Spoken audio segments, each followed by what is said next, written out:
এক সপ্তাহের ব্যবধানে ঢাকার সায়েন্স ল্যাব মোড়ে ঢাকা কলেজ ও ঢাকা সিটি কলেজের শিক্ষার্থীদের মধ্যে আবার ধাওয়া পাল্টা ধাওয়া সহ ইটপাটকেল নিক্ষেপের ঘটনা ঘটেছে। লাঠিসোঁটা নিয়ে অবস্থান নেন দুই কলেজের শিক্ষার্থীরা। দুপুর 12:15টার দিকে প্রথম দুই কলেজের শিক্ষার্থীদের মধ্যে পাল্টাপাল্টি ধাওয়ার ঘটনা ঘটে। কিছু সময় পর পুলিশ শিক্ষার্থীদের সরিয়ে দেয়। 2টার দিকে টিচার্স ট্রেনিং কলেজের দিক থেকে ঢাকা কলেজের শিক্ষার্থীরা সিটি কলেজের সামনে এসে ইটপাটকেল নিক্ষেপ করে।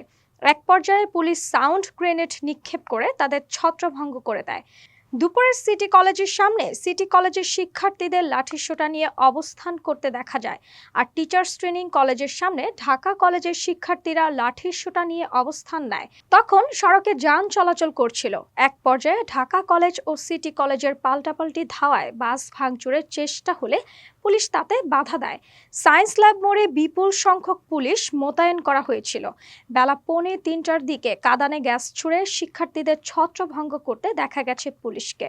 পরে আবার সিটি কলেজের সামনে শিক্ষার্থীরা অবস্থান নেন। ঢাকা সিটি কলেজের শিক্ষার্থীরা সিটি কলেজের নাম ফলকের ভাঙা নিয়ে যায় আবারও। থামাইতেছিলাম, পুলিশ চাইছে করলো কি সবাইকে এইভাবে লাঠি দিয়ে মারা শুরু করতে, মাথা ফাটাই দিছে, পা ফাটাই দিছে, হাত ফাটাই দিছে। আমার গায়ে জোর দেখে আমার পুলিশ ফাটে না, কিন্তু আমার সব জায়গায় মারছে। দেখে এই পায়ের মধ্যে লাঠি দিয়ে বাড়ি মারছে।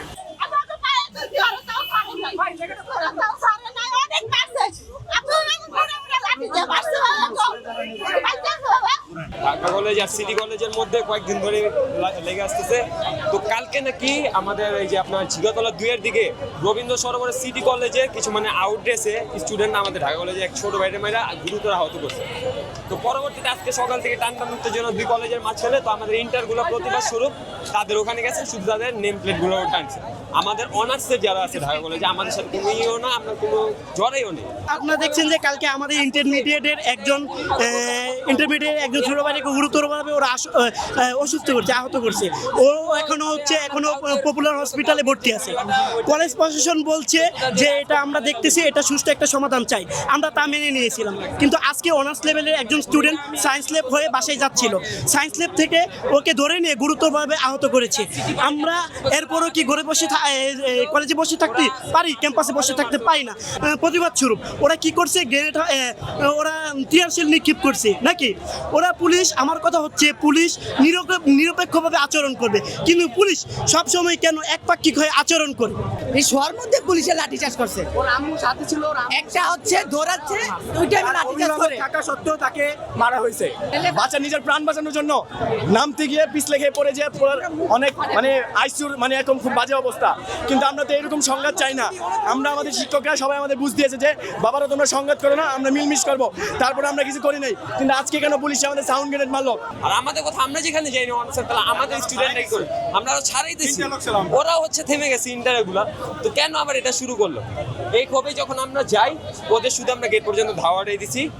পুলিশ আমাদের উল্টা লাঠি চার্জ করে, দেখেন কি করছে। এক একটা স্টুডেন্ট কয়েকজনের তো গালটাল পর্যন্ত কেটে ফেলছে, এখানে জুতাটা পর্যন্ত ভাই পায় নেই। আমার সাডেনলি বলেছে আমাদের যদি কোনো স্টুডেন্ট হয় বাসের মধ্যে, নর্মাল বাস, ভিআইপির একটা বাস, আমি হঠাৎ করে গিয়ে দেখি একটা স্টুডেন্ট রেড কীভাবে যে মারতেছে, আমার ফোনে ফুটেজ আছে। এটা স্টুডেন্টরা একটা মহিলাভাবে জড়ায় ধরছে, মহিলা সহ। পুলিশের রমনা বিভাগের অতিরিক্ত উপকমিশনার জিসানুল হক বেলা 2:30টার দিকে জানান, বেলা 11টার পর থেকে দুই কলেজের মধ্যে উত্তেজনা চলছে। এখন পরিস্থিতি পুলিশের নিয়ন্ত্রণে রয়েছে, তবে ঘটনার কারণ সম্পর্কে কিছুই জানা যায়নি।